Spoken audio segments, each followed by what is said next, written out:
Today we'll take a video tour of the 1937 Wurlitzer Model 24. This was the first jukebox to ever use illuminated plastics. Up to this point, the jukeboxes tended to have cabinets more like radios, solid wood. You can see this one has four plastics. They're not the Catalan plastics that would show up later in 1938, but more of a thinner sort of acrylic material, rather fragile, and they tend to always be cracked or broken. We can look here on other interesting features. They put the coin slides up on top where they were convenient for the customers to reach, instead of down around actually below waist level like they were on the older jukeboxes. The title board is very unusual, quite large actually, and it's got the 24 selections. This was called the Model 24 because it was the first Wurlitzer jukebox to allow you to have 24 different selections. Previous Wurlitzers had 10, 12, and 16 selections, and this one really stepped up to 24. You can see it has a little Wurlitzer, kind of a chrome name tag on one side. On the other side it says multi-selector. The selection buttons are organized in a circle, which we will see again in a couple other models. The grill work consists of lucite rods with, it's rather clever actually, the light bulbs are up above in the wood, behind the wood, and they have little clear gels like red and green gels that sit on top of the lucite rods. The light shines through the gel and then gives the rod the color of, where it appears to be green or red. Actually, they're kind of a foggy, clear color. On either side are what look like sheet metal, W-shaped, vertical pieces of metal, but they're actually highly perforated. They have tiny little microscopic holes in them. Thousands and thousands of little holes. Makes them very hard to work on and impossible to replace. Down at the bottom, another little interesting styling cue is the kind of a nickel-plated decoration piece that connects the caster at the bottom to the cabinet. The jukebox actually sits fairly high up off the floor. It's probably 4 inches up. I think, to be honest with you, it's so they could get a mop underneath there to clean the floor without slopping all over the front of the jukebox. Okay, this is the outside. Let's look in at the player cabinet without all that reflection on the glass. It's got the largest stack so far in Wurlitzers with 24 record rings. The records sit inside the ring on a metal tray, awaiting their turn to play. There's no Johnny One Note up here. That wasn't until the 1015, around 1947, 1948. There was just a black disc. Regular black flocked turntable, a frame for the operator card. You'd put your card in there and say, call me at such and such a number if you need service, or if you want to have me put a jukebox at your location. Really nice, if they will focus. Nice chrome washers that hold the mechanism. The mechanism is hanging down underneath the board, and those are what suspend it. We've got what's called a bear claw tone arm. It's a pre-war tone arm, and this one, instead of the big old heavy magnetic cartridge, has been hollowed out, and I've installed an Static 51-2 cartridge in it so that it'll track more like it, say 4 grams, 5 grams, rather than 4 ounces, tearing up records. Now, the one thing that really separates this jukebox from any other Model 24 I've ever seen is this has a light-up back door. You'll see there's 2 Catalan panels, green in this case, with a chrome divider strip. We're going to pull out the back of this and look at it in detail so you'll see what the light-up back door looks like. Very interesting, very unusual. Then up in the roof are the coin chutes, and coin gear that allow it to take money in return for playing records. We've got some shields over here that you would undo if you wanted to change the light bulbs. They really thought of everything. And the big selector panel, if you want to change the songs that are on it, you can swing it out. See the light bulbs on either side, and this big, it's almost like a Gatling gun here for the selector button array. And inside there are more like pot metal flat panels that the title strips will slide into. The problem with these is they're prone to disintegrating and falling apart, and I actually had to buy another one of these jukeboxes just to get these selector boards. They're that hard to get.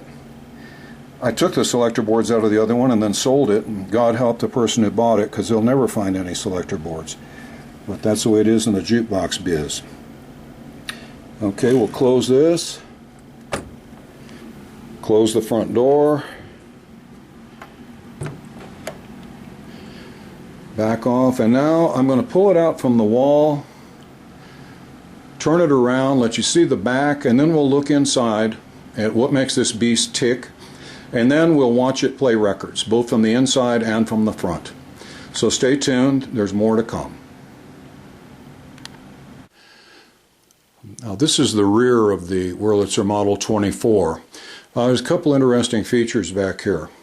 Number one, we've got the junction box, which has the main power switch and the lights, automatic and manual lights. For those of you who saw the P10 video, you know how sometimes jukeboxes will only be illuminated when somebody's put in the money to play a record. That can be done on these when it's in automatic, or if it's in manual, the lights are on all the time that the jukebox is plugged in. There's a screen here for the amplifier to get some fresh air to cool off, and a couple other things that are unusual on this, and I don't know, I hope you can see it. It says that this is a Model 24SC. Now I don't know, I haven't been able to find anything out about this, but since this has a light up back door, which is very unusual, and since Wurlitzer would usually put special accessories and all with a letter after the the model number, I think that refers to the light up back door. And the other thing that tipped me off that this was something special is this was placed on the back. It's on the back door. It says, notice, disconnect rear light plug before removing upper back door. Now, that's kind of strange, and you're going to see why. If you don't carefully, when you're removing the upper back door, reach in and unplug the light up back door, you're going to tear the plug and wire and everything else loose, which wouldn't be a pleasant experience. So that's another tip-off. There's something unusual about this jukebox. Back's nice and smooth. It's in real good shape. Now we'll open it up and take a look inside. Okay, I removed the lower back door now, and we'll check out some of the features in the bottom half of the jukebox cabinet.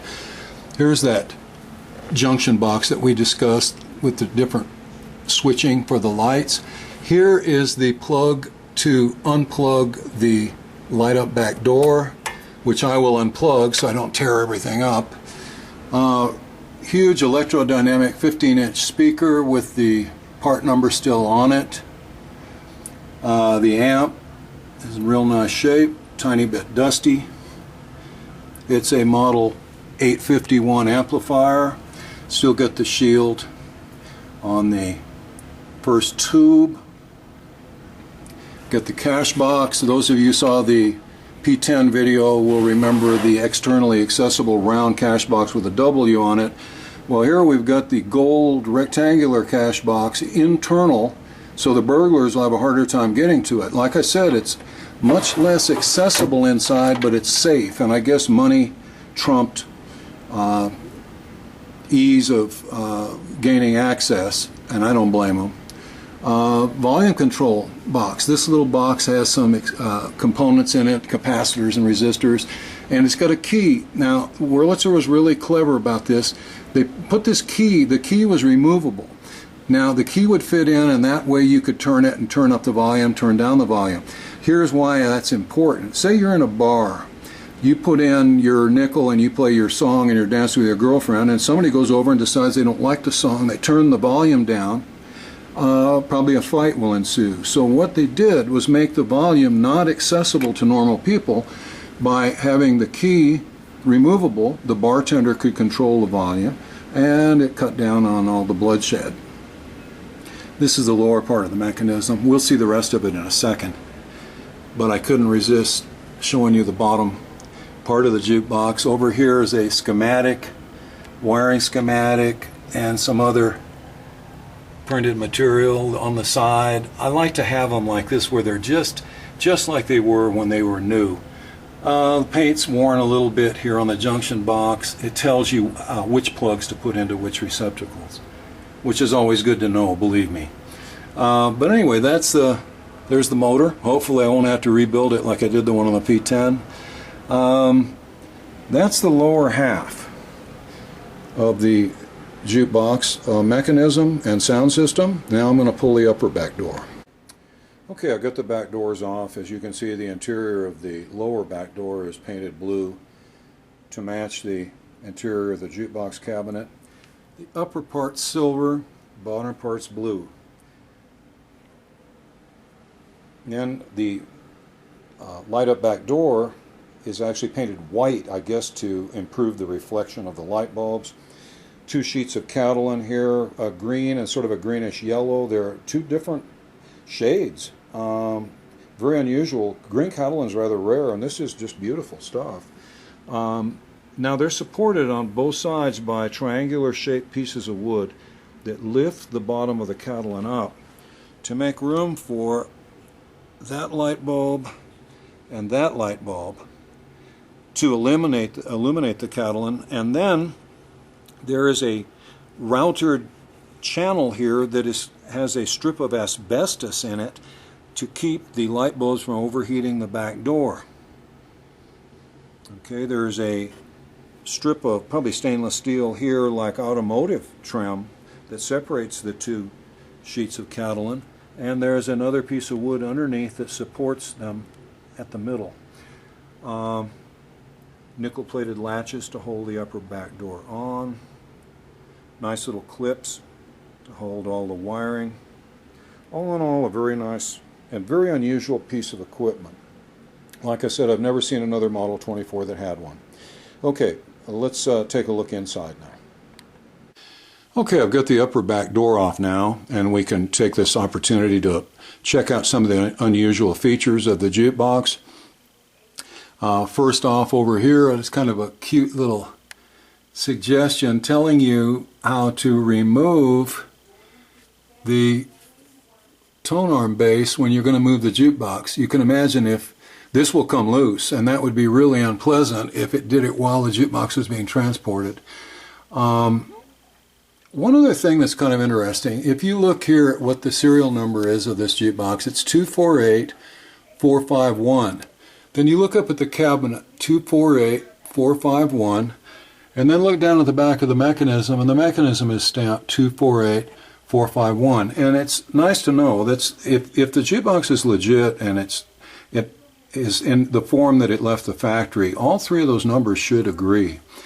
Okay, we've got the spring-loaded motor. Remember on the P10 that it was spring-loaded down at the bottom like a trampoline? This one has the star wheel. If you remember, the one on the P10 looked like a windmill, and this is the standard Wurlitzer star wheel.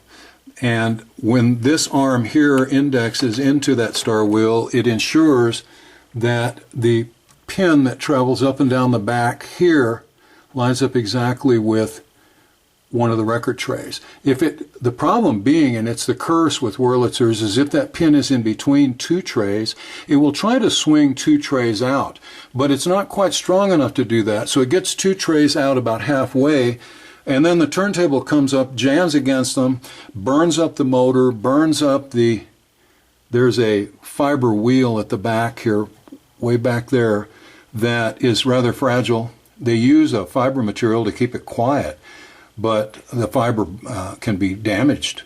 So about the time your jukebox jams up, because the little pin here didn't align with one tray but with two, you then will end up having to disassemble the entire mechanism, which is no fun. It's like the shish kebab from hell, and you have to replace that fiber gear. Okay, you can see it's nice and clean. There's just no use having them dirty. Okay, a lot of trouble to clean them, but it's the only way you can really set them up and make them reliable.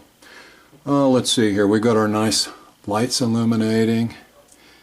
We've got turntable, everything pretty straightforward. We got our coin gear up in the top waiting for some coins. And I'm going to take a quick, just a pan around here, and then that's going to be it for this video. Next, I'm going to take this apart and get it ready to play records. It's been sitting for a long time, and I would suggest to anyone, if you have a jukebox that's been sitting around in your house for several years, don't just throw a nickel in and hope to God it works, because if it doesn't, it can be very expensive. So before I actually play a record with this, I'm going to do a little work and get it loosened up and lubricated and ready to go. Okay, so come back. That'll be part 2, and I hope to see you then. Meanwhile, thank you for your time and your interest, and I hope you enjoyed what you saw.